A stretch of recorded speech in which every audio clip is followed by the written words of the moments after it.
tools, let's take a look at the lasso tools. So they're over here on the left-hand side, right below our marquee tools. We have the lasso tool, which is a free-form selection tool, which notice you get a little arrow, and it allows you to free-form draw around your object, which if you notice is not a very good way to select an object because your mouse is not exactly the easiest thing to draw with, right? Press Command D to deselect. So what we can also do is we have this option called the polygonal lasso tool.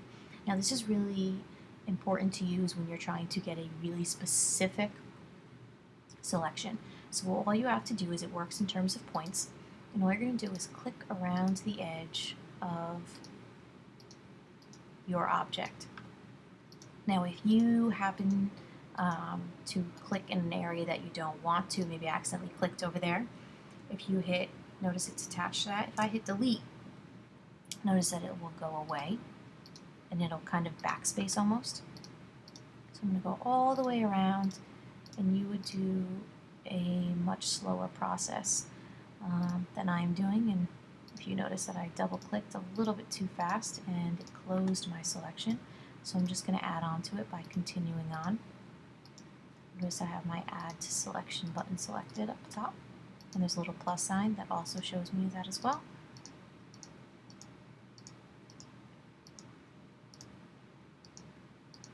Now you would kind of get nice and close around the edge. I'm just doing this for demonstration purposes. I double clicked again by accident. You should be a little more careful than me. Go all the way around. And then encapsulate the part that I missed. Do it one more time, and there we go. So there we would have our selection. I'll press Command D to deselect, because there's even one more easier way to do this particular object because of its organic shape.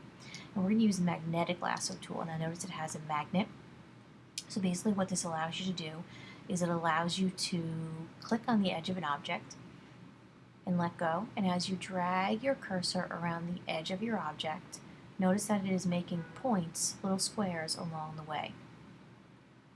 Now again, if you accidentally go outside and you start to make more points in areas you don't want to, you can just hit delete and it will go back. So basically what Photoshop is doing is it is finding the edge of your object in comparison with its background. So for our purposes right now, our radar head is on a white background, so Photoshop is having a very simple time of finding the difference. So it uses contrast, the difference between light and dark from the background to your object, which in our case is relatively black and white. Now if the magnetic lasso is not going exactly where we want it to go, all you have to do is click a couple times and it will make a point wherever your cursor happens to be. Around and around and around, back to the beginning. Now notice when you get back to the beginning, you're going to see a little circle pop up, see that? And that means you're going to close your selection, so you can click and now you have a closed selection, you have your marching ants. So I'm going to deselect again, and those are your lasso tools.